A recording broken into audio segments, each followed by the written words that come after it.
Finding yourself lost in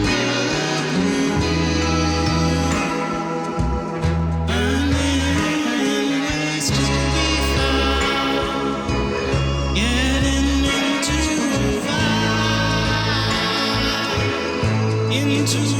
your mind, lost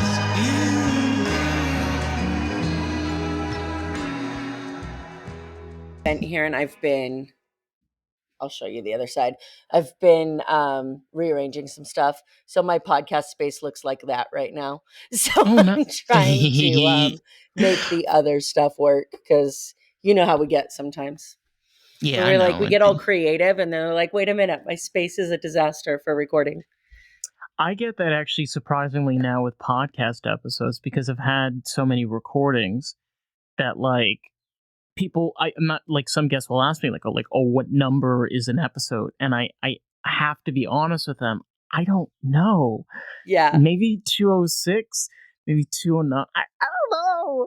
Don't ask me these questions. I'm just an artist. Yeah. I'm No. always like, listen, my job's to record. I do nothing after this. That's it. Like, I get paid for what I'm good at. Yeah. My I'm like, I'll introduce you to my editor and he will tell you what number it is. Although he normally waits for me to answer questions, which, as you know, getting answers from creatives is like pulling teeth. So Oh my God, yes. I was talking to a good friend of mine who's starting a creative co-working space specifically for entrepreneurs that are in the content creation space. Okay. And we were talking about how like a lot of co-working spaces have recording spots, but they're an afterthought. And so he's building his around recording spots instead of it being like an afterthought of where it can fit. And we're laughing at like how he's going to keep the ADHD of creatives in check so that you can have a productive co-working space. You know what's crazy? I can actually picture what you're telling me. I'm like, I mean, because it was actually at a podcast event. Nice. And I was like, because you get a bunch of us podcasters together and no work is getting done. No. None. No, like I will tell you, there are times where I've had podcasters on the podcast and we just finished the recording and we're like, holy shit, did we just speak for an hour? I know, right? Yeah, and you're like, oh God, now it's 3 hours. Where are you based out of? I'm based out of South Florida, in beautiful Fort Lauderdale. Okay. Where are you based out of? I'm in Vegas. Vegas, Viva Las Vegas. But I mean, I'm assuming you don't live on the actual strip. No, I live close enough to get my taste whenever I want and far enough away to not get my taste Henderson? whenever I want. Ish. I'm right on the border of Henderson and Vegas. I'm about 15 minutes from Mandalay Bay. Oh, okay. Yeah, I know where that is. It's funny. I've never been to Vegas, but I've dealt with so many people from Vegas. I'm just like, I know where that is. Cool. Yeah. It's kind of, this is one of the funniest things I've always found hilarious, especially like about people in conversation, is where you expect people to know where you're from, and then automatically understand what you're saying. And this always applies with, because I'm a New Yorker. I mean, come on, you can tell by my accent. But we like to pretend that everybody knows what we know as New Yorkers, And then like when we do it, we're like, what? You don't get it? And they're like, no.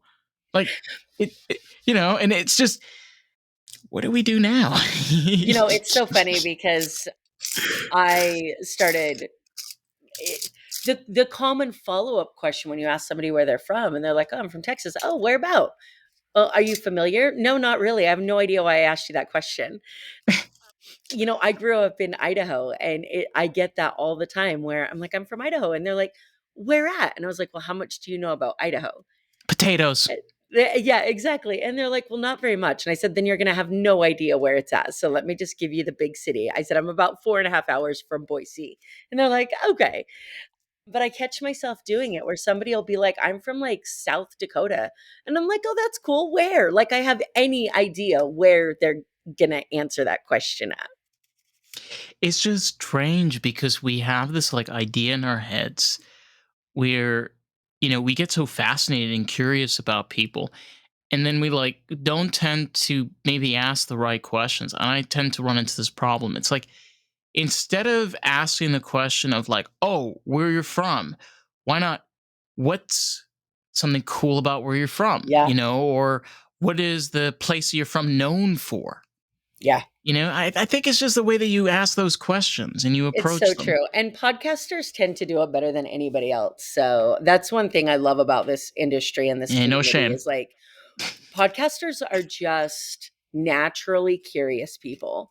And I think, on the topic that we were talking about before of not getting anything done, we love to know about people so much that it's almost impossible to have a surface level conversation with a podcaster because we just want all the details and all the information and all the content. Yeah, I mean, like, hello, I'm buzzing this up for a reason, and I always tell people, like, I had one, I'm not gonna say who, but I had a one guest that came on, and before we started, he was like, it's like, what do we do? And I just looked at him and I'm like, I just pressed the recording button. And he's like, And then we talk. yeah. He's like, and then what? And I was just like, let's just go. And we just started. And like the time we were done, he's like, oh my God, did we finish just an hour? And I'm like, yeah, man, it's been about an hour. And I feel, what it feels like to me? It feels like a really cold pool, or like a very cold lake. It's just, don't put your toes in there. Just put your Well, whole body in there. Head, yep. toes, everything. I grew up swimming in lakes, and that's the number one rule. You don't test the water before you jump in, or else you won't go because it is cold. Cold. And one of my favorite questions, and I probably sound like an asshole when I answer it, but one of my favorite questions is always like, "Can you give me a list of questions that you're going to ask?" And my response is, I think you should probably come back and ask to be on my show when you don't need to ask that question because I don't even know what questions I'm going to ask you. So I mean, I can't. I'm not the press secretary for the White House, honey. Wrong podcast, wrong place, wrong time. Ain't that the truth?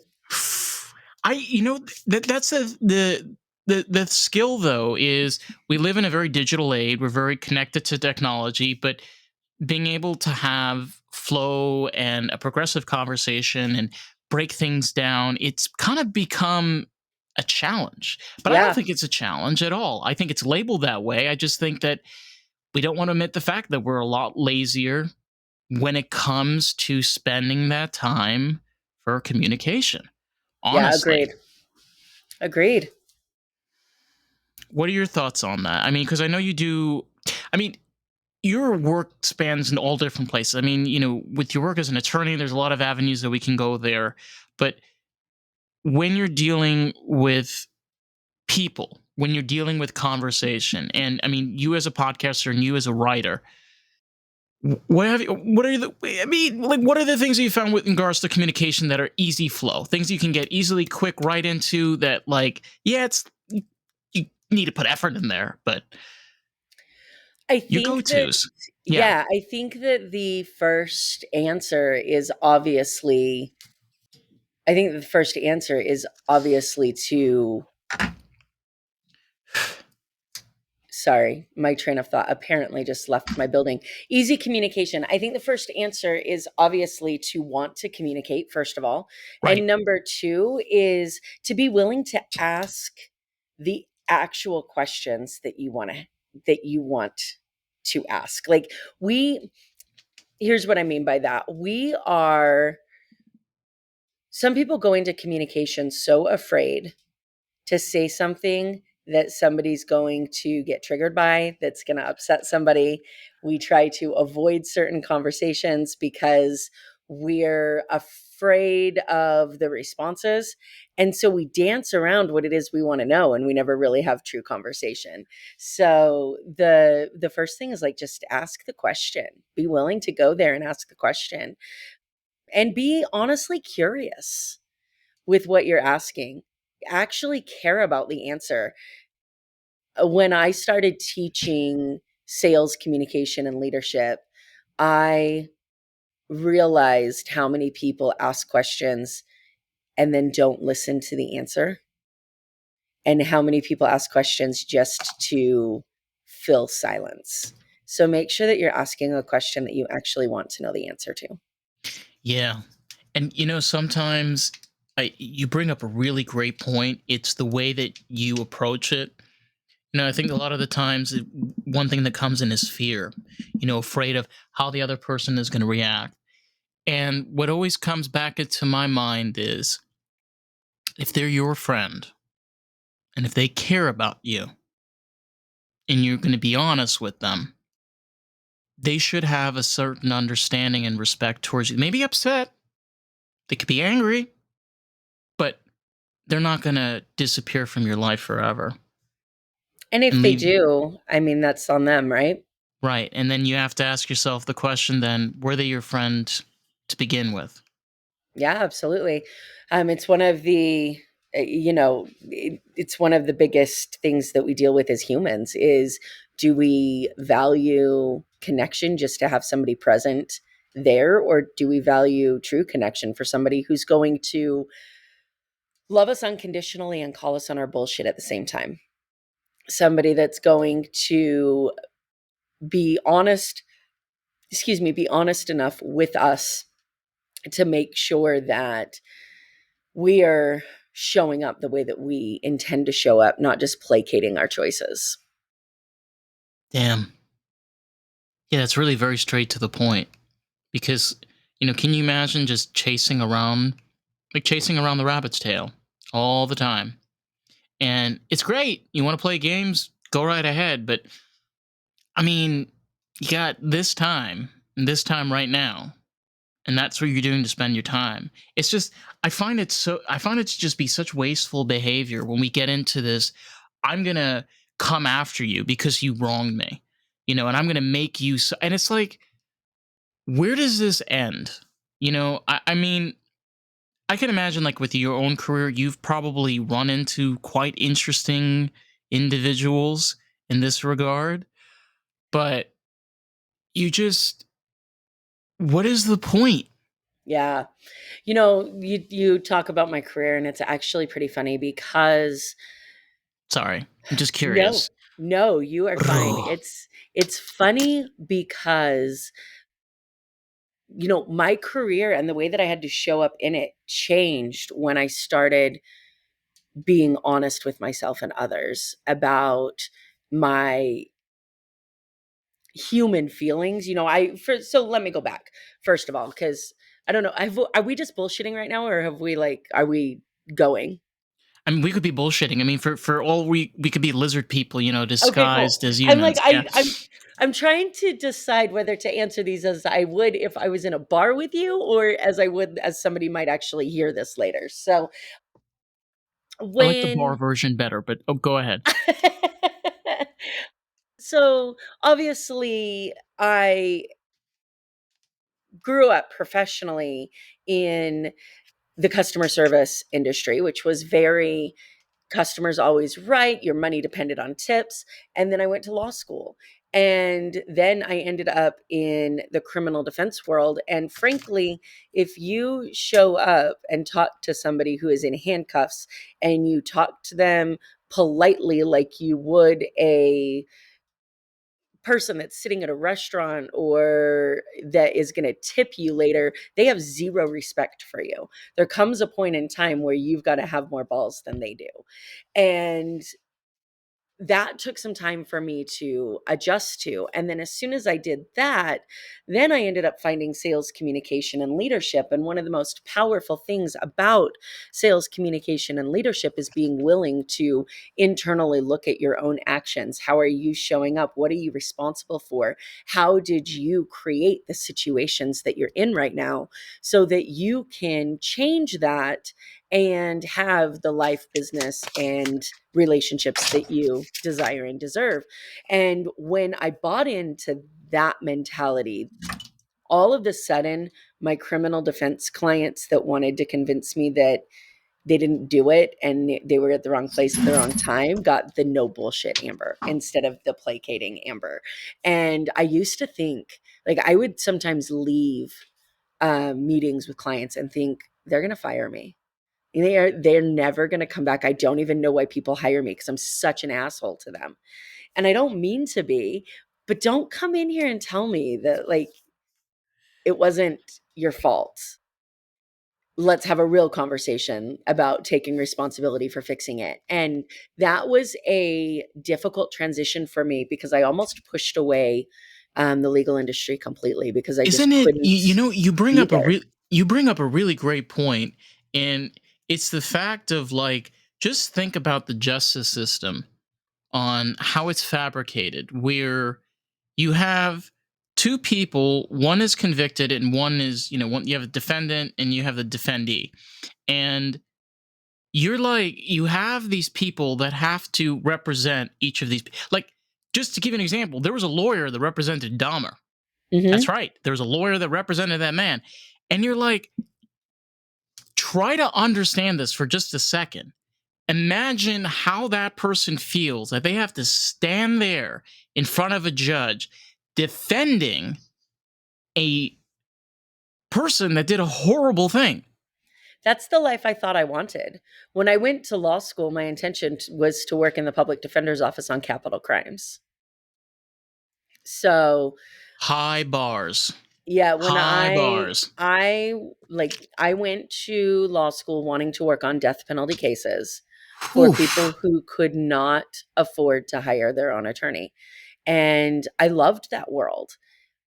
And then I started practicing. And I mean, I've always said, and I talk about this in my book, that law school doesn't teach you anything about being an attorney. They teach you how to pass the bar. That's it.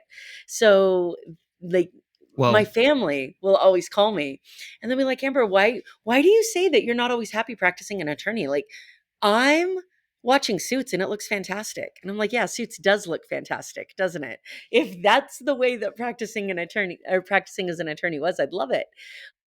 So you show up and you realize, number one, my 10 years as an attorney has been spent in the high stakes side of being an attorney. And that's not to say that money isn't high stakes, but if I lose a case, my clients get deported or they go to prison.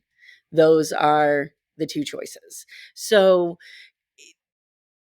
there's zero emotional breaks for me. I really had to get comfortable with setting boundaries because for the first couple years, I was constantly emotionally exhausted because all of the stress that my clients were under, I took that on as if it was my responsibility to be the solution for them. And then what we see is so many people go to the opposite side of that, which is I can't care. I I have to look at your case objectively. You don't pay me to be emotional. And honestly, Jesus. the sweet spot is somewhere in the middle of being able to look at facts unemotionally, to look at the law unemotionally, to be able to lay it out on the line for what your client's expecting and do that in a way that they know that you care without getting so emotionally invested in their case that you end up putting your own mental health at risk, which is what happens often. I mean, we have a real thing in the legal industry called compassion fatigue, where you just care so much that you can't do your job. It's so strange because hearing a perspective and okay, you bring up an excellent point. We have to admit that our ideas and thinking a lot of the time is intertwined with the entertainment industry. I brought this up in the podcast the other time of how like we have this thinking of hacking as being like you're in front of a computer and you just go "Brrr" on a keyboard and bam, you're in. And then in reality, sometimes you need four, five dozens of computers, servers, multiple teams, different places, different people getting into different places by making these calls pretending to be that. Like there's so much that goes into it, and the same thing like when you're practicing law, it's not simple of a person just defending a case. Like sometimes, like you said, there's no bullshit. Like hello, you gotta work with me over here. Like you're not paying me anything, and like I need something to work with. It's just reality versus comfort. Yeah. Well, and then so The part of the law that I love the most is the area where criminal defense and immigration intersect. And as I step back from the full-time practice of law to focus on the book and speaking and the podcast and training and coaching and all of those other things that I love to do, the part of the law that I will hold on to is the area where immigration and criminal intersect. And what that looks like is somebody who maybe has the lawful right to be in the United States and now they've been charged with a crime. Well, what's interesting is the law makes zero sense. So there are some felonies that won't get somebody deported, and there are some misdemeanors that will.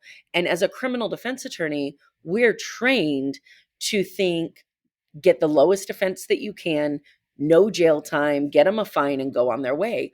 Well, that very well may end up getting your client sent back to their home country. So I have to then come in and say, I know that as a criminal defense attorney, you want this misdemeanor with a fine and go on your way.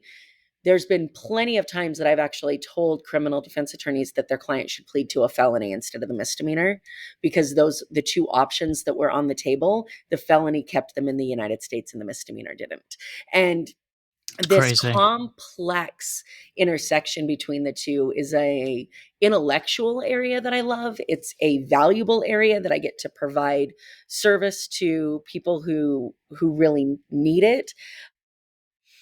And then I get to work with amazing criminal defense attorneys who love what they do without having to be in court and be in front of a jury and be tied down to that schedule, which leaves my schedule open then to travel and speak on stages and do my trainings and do all of those things. It's the best balance of both worlds.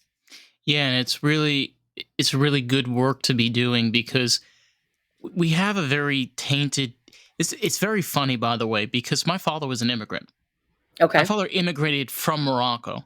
So this idea of Americans being like, oh, we don't want any immigrants. I'm like, so what about my family? Like, we're all first generation. Like, my father was not from here. And a lot of the times we get the brunt of it. Do you know how many people I've met that, like, they've got brothers that got deported? They're born here. They're born here. But because their parents are illegal immigrants, they run into this problem. And it's like, where did we get this idea in our heads that immigrants are not important? I mean, for God's sakes, that's what makes the United States, United States. Italians, Irish, Russians, Ethiopians, Moroccans, Egyptians. I mean, list goes on. Europeans. There's this whole country is immigrants.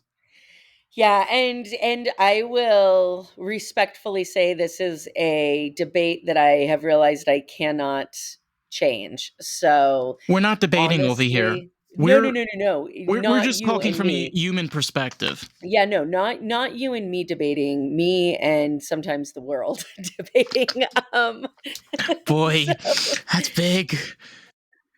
I come from a very I mean, I told you I grew up in Idaho, so I come from Potatoes. I'm sorry. Every single time I hear Idaho, Yeah, all I think about is potatoes. Best potato. I think Best potatoes in this country, yeah, hands down. I mean, they really do. I was watching a video once. I love TikTok. It really makes me not have to think sometimes. Like whenever I need like mindless laughter, I'll just scroll TikTok for a little bit. And there was a video from a couple of my favorite podcasters, and one of the guys was like, "So, what's your favorite potato?" And he was looking for like mashed or baked or like the kind of potato. And the guy answered like Yukon Gold. And he's like, "What do you mean Yukon Gold? Like, you're going to name species of potatoes?" And I'm like, "That's the way I would have answered it. Because Yeah. when you're from Idaho, like, your kind of potatoes matter. No respectable Idahoan doesn't know their kinds of potatoes." I will tell you this: if you're from the Northeast, you do know your potatoes, because Yeah. I'm from New York, and it gets cold, and you know what cold is too. What do we generally do when it's cold? We just eat potatoes, bread, and meat. That's it. That's awesome. Oh my god, yes. But yeah, I mean, how long have you been working with immigrants? I mean, it's Mm, pretty recent? no. So the trajectory of my career, so I went to law school in 2009, graduated in 2012, wanted to work at the public defender's office. I did 6 months of an internship at the public defender's office in Michigan. I did 6 months of an internship at the public defender's office here in Vegas, and then ended up not working at the public defender's office, took a job as a law clerk for an immigration firm and thought it was temporary. And that was 10 years ago. You sound like the person that books the flight with the two stopovers because you want to stop at two different places. No, no, no, no. No, I went to law school in Michigan. And so I did an internship there. Number one, to get experience. But number two, Right. if you give me a choice of getting credits by being in a courtroom or getting credits by being in a classroom, I'm going to take the courtroom every day. So I took the practical experience. And then when I came here, I did an internship for the same reason. And the public defender's office here in Vegas was where I wanted my career to be. And I was devastated when I didn't get hired by the public defender's office. And it turned out to be the biggest blessing in disguise, because I would not be where I am right now. I wouldn't be where I am professionally on the legal side. I wouldn't be where I am professionally on the speaking and training and business coaching side. I wouldn't have my book out. I mean, I've had the opportunity to get back into either criminal or immigration on the government side of things. And I won't take it because, number one, we have a misconception in this country that, and actually, let me take that back. That is the wrong way to start this sentence. Okay. I'm so honed in right now. I know, right? I'm sorry. So I've never subscribed to the idea that the way to be successful is to go work for the government and then retire and then collect your retirement. And to my mom's dismay, I've never bought into that because, man, she tried. And when I opened my firm, she was terrified. She was so excited when I became an attorney, and she's very proud of me. Let me preface that. My book came out on August 23rd, and I had to send it to her before it was released and be like, I need you to read this because I need you to read what's in it before the world Of does. course, And I love yeah. you. And here it is. So she she just sees the world safer than I do. So where she is comfortable going to work and coming home and having whatever her life is going to be outside of her work hours, I want more control over my life than that. And so I will never go back into a government position where I lose control over when I work and what I do when I'm not working. Yeah. I won't do it. You know, So it's this is so random, but this kind of reminds me of isn't one. this entire conversation random? Yeah, for sure. But one of my favorite TV shows is the Mary Tyler Moore Show, and one of the Okay. things I love about that show is it shows you one of the I feel one of the most like realistic expectations of the workplace, and it was done in the 1970s. I mean, maybe it was Mary Tyler Moore that was behind it. Like she literally showed you like at work, it's like ugh. She loves what she's doing and she's trying to do her best, but where she shines is when like she leaves work and she like makes the time, like figures out what she wants to do with her friends and goes out. And just seeing that and understanding why was that message made? Maybe that message was made to show a deeper meaning to life that yes, you got to work and you got to make a living, but guess what? You may be a single woman, you may not have everything in the world, but you're going to make the best of it. Yeah.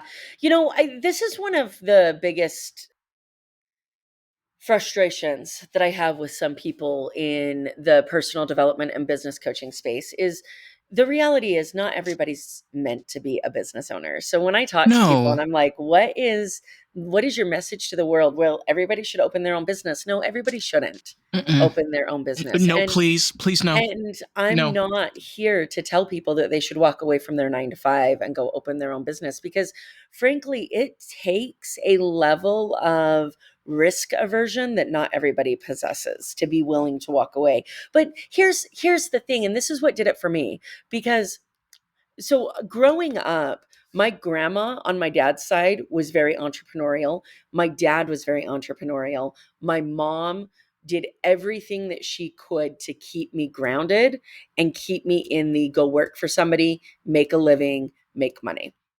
And I saw the legal field as the only way that I could make the amount of money that I wanted to make. So that's why I ended up in law school. And it's not always as simple as that. It's not like I was like, I want to have $1 million. It's that I tied my success to a dollar amount. And the only way that I could achieve that dollar amount in my head was to be an attorney. So, because Wow. frankly, we grew up in what I grew up in the 80s, which left your high paying professions as doctor or lawyer. And I failed biology 4 times. So being a doctor wasn't on the table. so, so lawyer it was. It's funny because I literally had the opposite experience. I mean, my dad was very against college. Really? Yes, my dad, I mean, unfortunately, he passed away a few years ago, but he always used to tell me, like, you should be successful in what you do best. My dad was into like construction and he was very creative and very like passionate about building and making things. And it's weird. I don't really have an understanding of like dollar amounts or money. I am just like, I want to be creative. Why are you stopping me? Yeah. Like, why can't I think create? Because that's how I was raised. You see Yeah. what I'm saying? Like the Yeah, it's way crazy and how people are perspectives. raised differently. Yeah, 100%. And it's interesting because I mean, I was the first person in my family to go to college. So my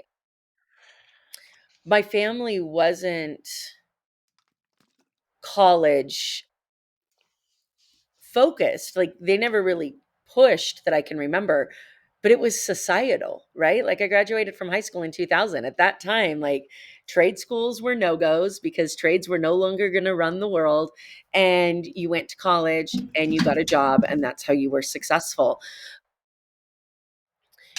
And you bought a When Toyota Camry, you know? You remember those Yeah, days? You got a exactly. Hey, Camry? but I do drive a Uh, 4Runner right now, so I don't think we can hate on Toyotas. So, no. Oh my god. My mom had one. My mom had a 2001 Toyota Camry, was white. oh my Oh my gosh. memories. Memories in that car. Years. Yeah. It was We're different. definitely a Toyota family. I love my Toyotas for sure. But it was, you bring up a good point though. It was a different time, a different attitude. Like when we people say, artists had it harder back in the day. I kind of like to think of the attitude they had a different kind of hard. When you were entering into the workforce, yeah, it's very different than now, but it was a different kind of difficult. You know Yeah, what I'm well, saying? and I think that every generation goes through that, right? Oh yeah, Years and years ago, I saw a study, and I wish that I would have saved it. I can't. I've tried to track it down again, where it talked about how we go through these. There's like 3 cycles that we go through societally, where we go from like survival, which would be like your Great Depression era, to building, which was like your industrial revolution era, space to age. like now thriving, your technological era. And that if you go back and you look at history, that those 3 eras continually cycle for each other, where something happens, like think back to 2008 and crash, and then we rebuilt, and then we went into this creative era. So it's interesting to see those. Oh, I love it. See, my fur baby's at home, but she's normally here with me. She's her name's Twix, and she's the official producer of the I podcast. love that name for her. So what was interesting for me though is, Yes, and this is why I love human behavior so much, is that like we operate under a belief that the world exists the way that we know it until something happens that challenges that. And then we have to accept that maybe things are different than what we've always known them to be. So for me, change in I like perspective. Yeah. there was just this magical bank account that paychecks came from. Like it was I never thought about the fact that the people that I worked for were business owners that were vulnerable to all the things business owners were vulnerable to. It was a steady paycheck. It was the false sense of security until I worked for a company that challenged that for me, because it was the first time I ever worked for somebody and there were questions about the viability of the company. And I remember stepping back and thinking, so first of all, we always got paid, and I wasn't always sure we were going to. And so when I would step back from that and say, I'm stressing to fit into this box under this perceived idea of security, and I've avoided stepping out into the entrepreneurial space because it's risky. How is this any less risky than stepping out into the entrepreneurial space? And I needed something that challenged my belief that employees always got paid in order for me to be willing Oh my to god, open my own you business. you are like a guru of just bringing up excellent points. I don't know. Maybe it's the schooling or the law. The just like the fact is, people, we have a tendency of having.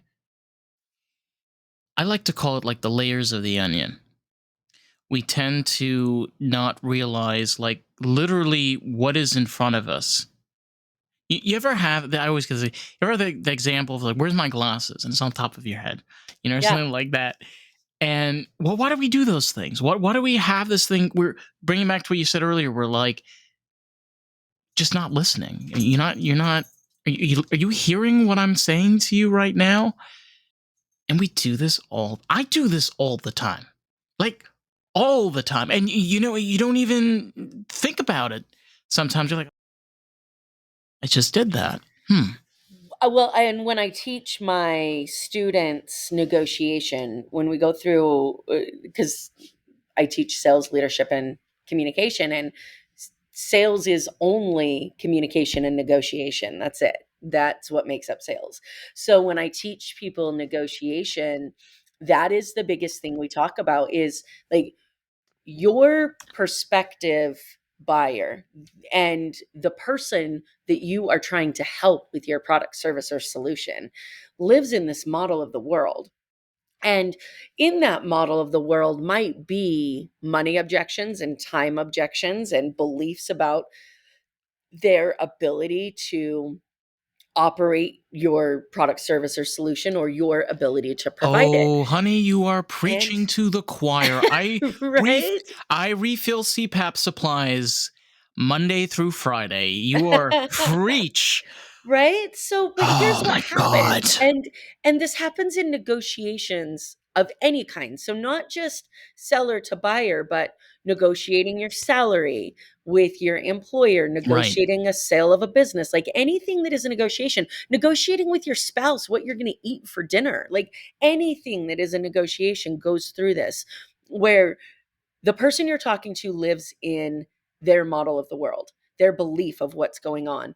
And too many times people spend their breath and their energy trying to convince them that their model of the world is wrong.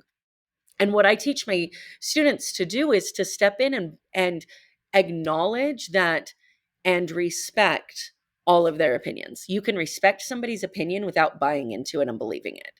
And the moment that you respect it and you can comprehend it, you can start to communicate with it and you can start to shift it.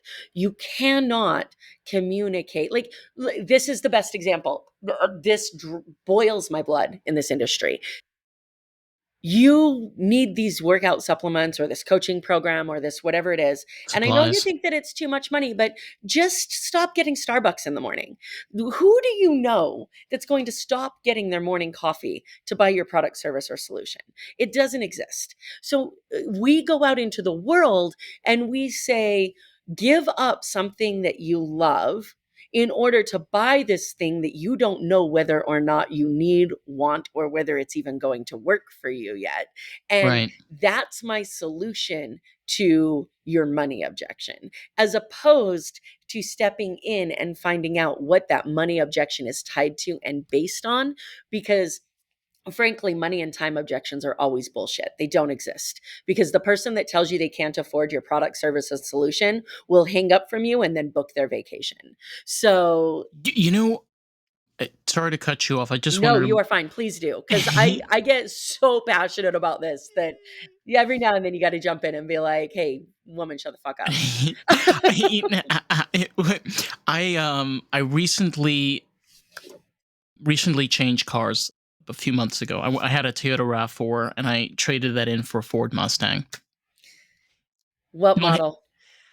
It's a Like a 2011. good Ford Mustang It's or a like no, a, it's a 2011. It has the Duratec V6, which is the better see, so engine. it's a good Ford Mustang. Yeah. It's a convertible and the top needs to be changed eventually, but down the road.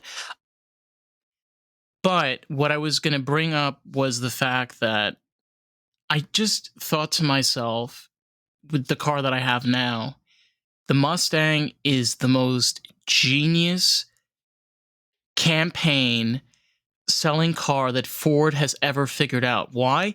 They figured out a car that like is practical, it's fun to drive, especially now they're a lot more reliable than they ever were.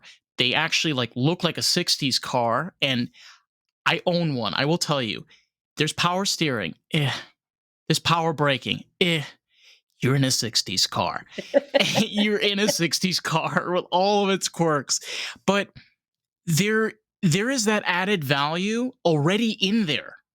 Ford knows that with their Mustangs. So when they're promoting this car to their customers, they don't need to ask Mustang owners of like, "Oh, do you need like that?" Or they know what a Mustang should be.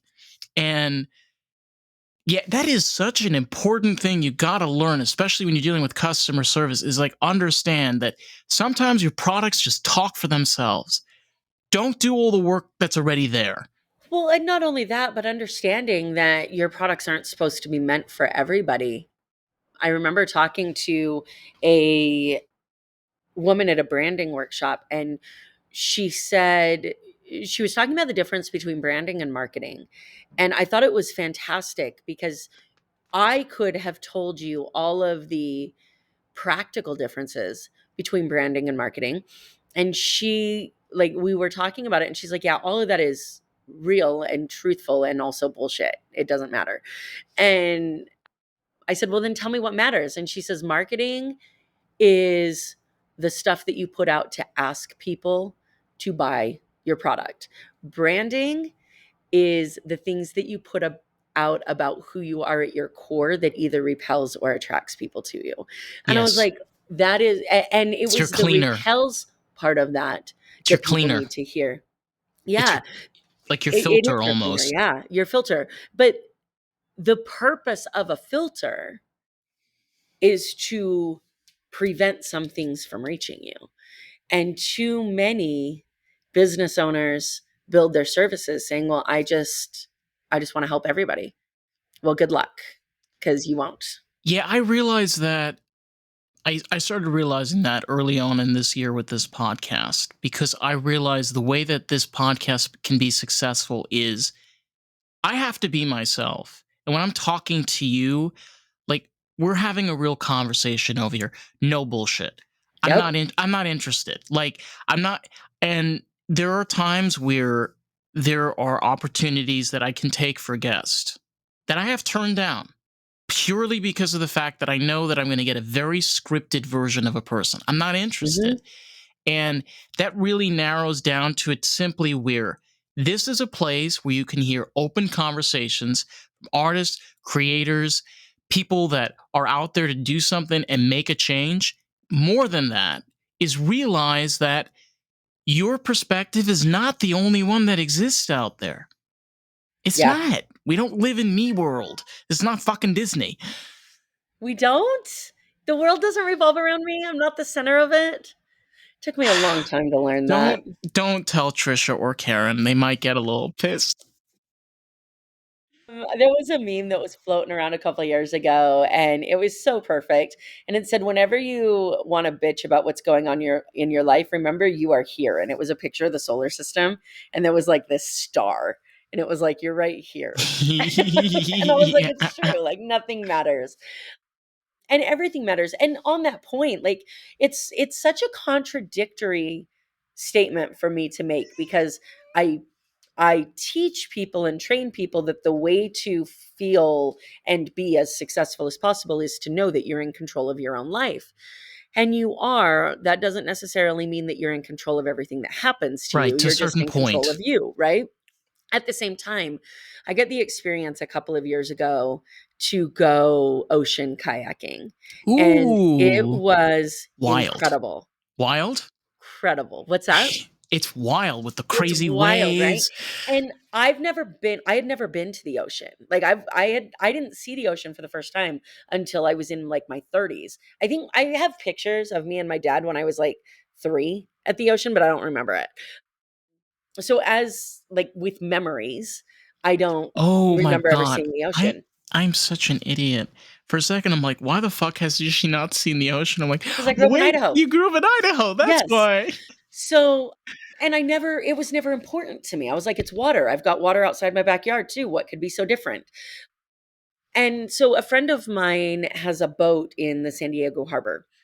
And we went the first time we got in the kayak. I love to kayak, but I'm used to kayaking on rivers and like lakes that are not the ocean. So Ocean is different. It's wild it's and different. it's going different So we directions. did yeah, we did 3 different times we went out. The first time we stayed in the harbor, and then the second time we ventured out into the bay. And then she was like, "How do you feel about going out into the ocean?" And I'm like, "I got this ish." So I was in Oh a shit. sitting kayak and we went out and we watched the surfers from the break side of the ocean instead of from the beach side of the ocean. So we were watching the surfers surf, but from the ocean side of the ocean. And So you could see them while you're kayaking. That is yeah, yeah, really yeah, yeah, yeah, cool. yeah. So, but I'm sitting like in this sitting kayak, and you look around and it's just water, and you know that there are things in there that can eat you, and that the energy that you're feeling of the ocean moving. And I always tell people if you want to know just how small you are on this planet, go sit in a kayak on the ocean Oh my god, I can and look imagine. around for a minute because It's only ocean. you have no control over anything. No control over anything. And Bro. I was talking to a friend of mine and he says, "Why were you so scared?" Because there were points that I was like nervous. And he says, "Why were you so nervous? I thought you could swim." And I said, "I can swim, but not faster than a shark." Like That's true. I can't outrun a shark. So I'm I told him, I proof. said, "I'm not afraid of drowning. I'm afraid of being something snack." Do you know what the proof of that is? Is that seal is faster than you. And for Right? some odd reason, sharks always catch them. It's so true. So, I mean, the reality is there's this, to me, the sweet spot of that fulfillment and success that we all search for so much is that balance between knowing that you're 100% in control of your life, what you create and what you give your attention to, and also knowing that you have zero control over most things that go on at the same time. And Yeah. being able to acknowledge the difference and also it's this harmony between letting go of control and owning control at the same time. I started doing this and I've started having really great time, especially traveling. Where when I travel, I don't really plan anything. I usually will contact a friend and say, "Hey, you free this time? Cool. Come out there." No idea, no plans. Just go out there, spend a weekend, and just go with the flow. To be honest, those are probably the best vacations I've ever had. Oh, I Because bet. because the problem is that we don't realize as humans we're not trained to compartmentalize. We You're right.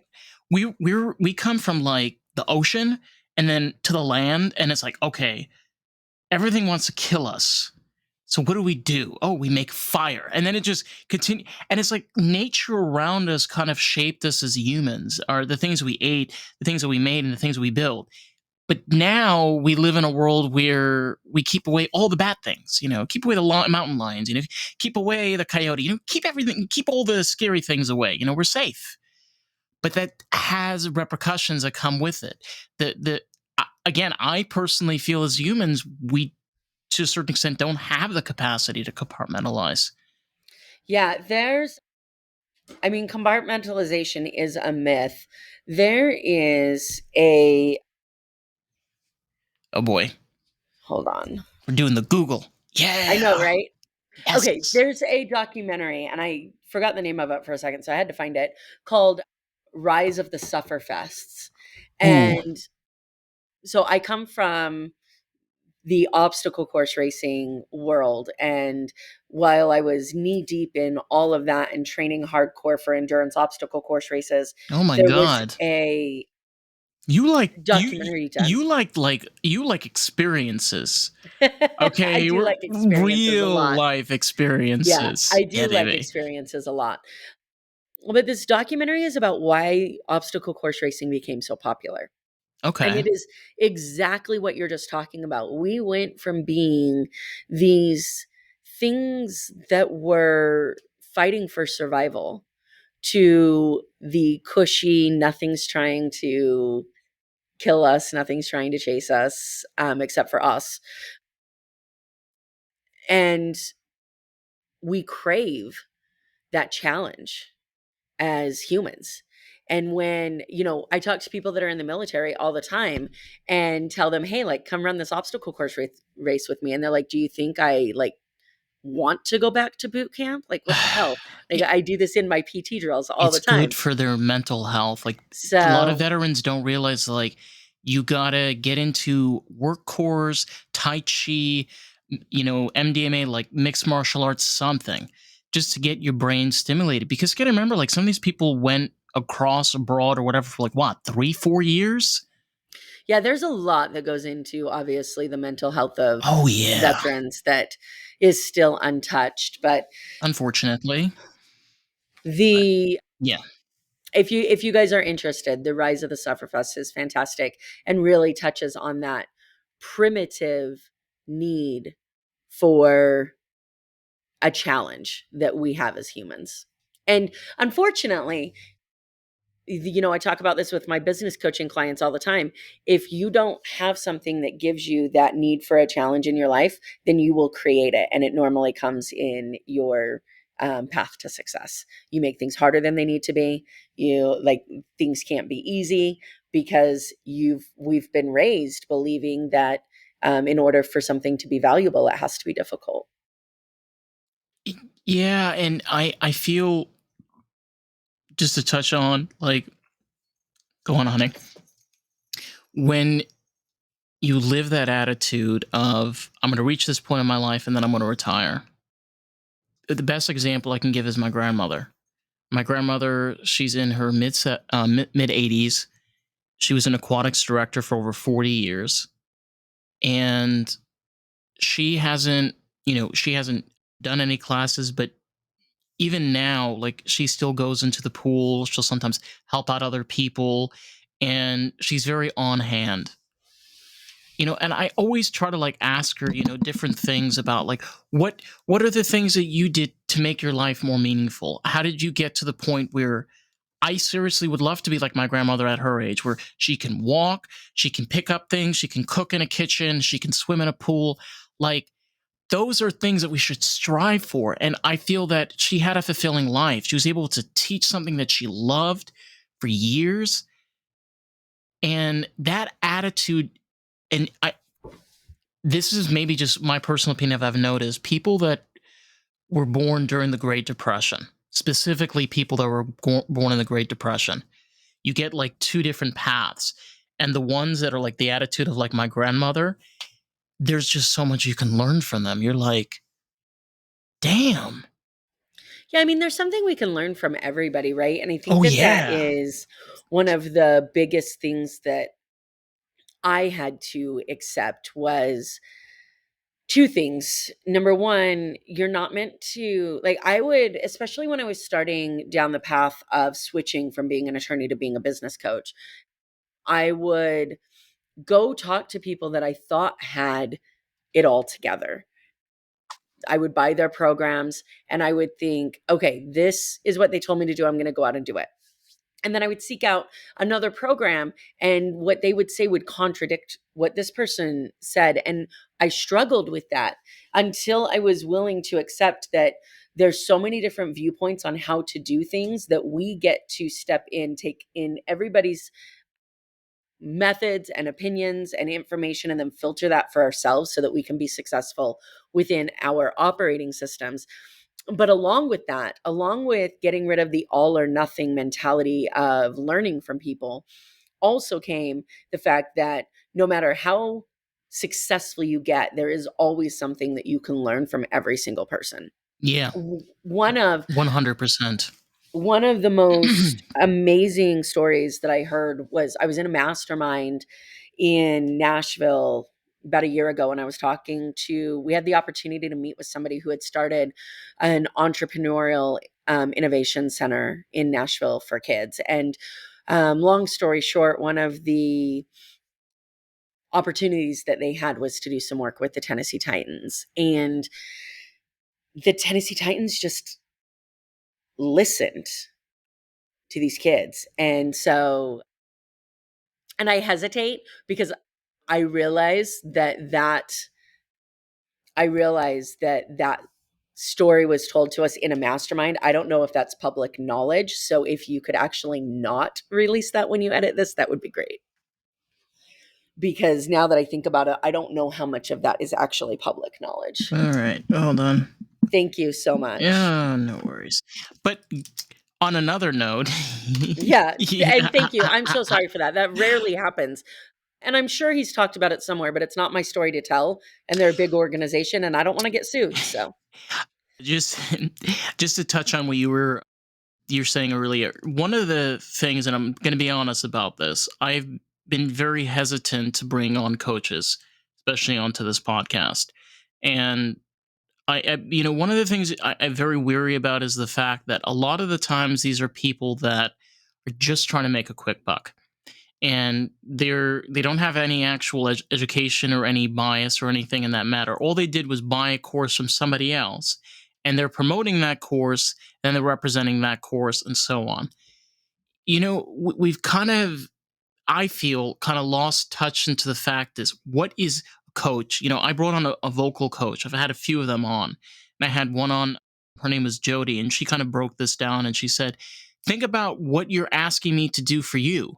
You're hiring me to be able to teach you something so you can be able to be better at it, be able to add more to your skills, and be able to be more productive, more thoughtful, and in many ways have a happier experience in the long run. But I don't know. It's such a hard world to pick at, because there's so many voices and so many people saying this. And I to be honest with you, if I see another YouTube short of this is how you can make it without a non, get the fuck out of here, bro, with that fucking shit with your Porsche in the background. No, I don't want to you hear it. know, I don't want to hear it's it. one of the first things that I heard when I was deciding to get into this space was we need multiple messengers for the same message. And it's true. I think that it comes down to two things. Number one, with anybody, not just coaches, with any industry, it's our job as consumers to vet that industry, because people get screwed over in every industry. It's not just this one. And what's unfortunate is that the coaching industry is unregulated. So, you got to have business licenses and things like that, but there's no like in the legal industry, we're monitored by the state bar. So there's none of that in the coaching Yeah, industry. and you would know this because you went to law school. What's It's that? crazy. No, you went to law school, so like I it's did. you have a really good keen perspective on all of this, like especially what's Well, going on. the other thing too, and I think this is important for people to understand, and then I've got to jump off here shortly, but Sure. I think that this is important for people to understand that there's a difference. You need to understand the purpose of you hiring somebody, because there's a difference between a coach, a consultant, and a strategist. And people don't ask those questions. So I, as a coach, don't tell anybody how to do shit. My job as a coach is to help you figure out the answers for yourself and overcome the mindset blocks, the money blocks, the things that are holding you back. Now, if somebody hires me to come in and write policies for them and overhaul their team and do hands-on leadership training, then I'm being hired as a consultant and a strategist to come in and actually do the work and make the changes. So when people hire a coach, I hear all the time, I hired this coach and I really thought that when I walked away, they were going to make my course for me and they were going to do this for me. Right. And that's not what coaches do. True coaches don't give you the answers. They help you find the answers for yourself within your framework. A strategist is kind of a combination between a coach and a consultant. And the consultant is going to come in, look at all of your business practices and say, this isn't working, this isn't working, this isn't working. Here's your plan. Let's execute it. And so I fall in a mixture of those things.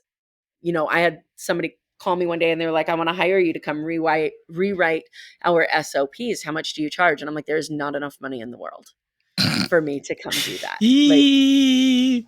I I don't appreciate blame that, and you. there is not enough money in the No. world. So, And again, to emphasize on this is you come in with expertise and knowledge brought to the table, and you're right. It's being able to create a framework that around revolves around your success. And what I was going to ask you was this: anybody that's listening, if they want to find your work, where can they find it? You know, where they can tap into your socials if they want to connect. yeah. So let me say before I answer that Oh, question, just sorry. on the comment, that you just made, the biggest piece of advice that I could give anybody who's considering hiring a coach, consultant, or strategist is to get really clear on expectations. What is it that you expect to get out of that relationship? And how will you know it's a successful one? One of my favorite questions to ask people that are about to hire me is, if we work together in 6 months, how do you know that our coaching relationship was a success?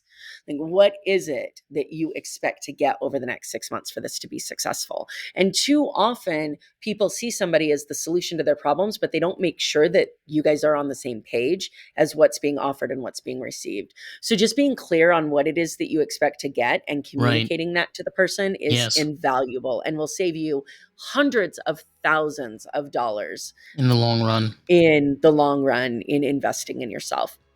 Yes. So, and thank you for asking about the socials and how to get a hold of me. If anybody's interested, my website is being redesigned right now. However, it is successdevelopmentsolutions.com. The easiest way to get a hold of me is to either go listen to the podcast, and there's Which information on is how to message me there. what's Break the your bullshit box. Break the Bullshit Box, which is also the Yep. name of your book. My book. Yeah. Yes. And then on Facebook, there is a community called Success Center, which Okay. anybody can join. It's a free community where we talk about all things success and business and sales and really whatever pops up. It's a place to be supported by other people that are in all different mixes of life, where it's just Nice. an open, honest, safe place to start to question your success. Yeah. Maybe see a different perspective, see a different Yeah. light. I like that. That's a good idea. You know, to get people interested. You know, get them into a nice circle. Yeah. And what was the Facebook group? It's called Success Center. Success Center. Awesome. Yeah. Wow, we did over an hour. Can you believe I this? know. This And is it went by so crazy. quickly. I know. This is the level of podcasting, and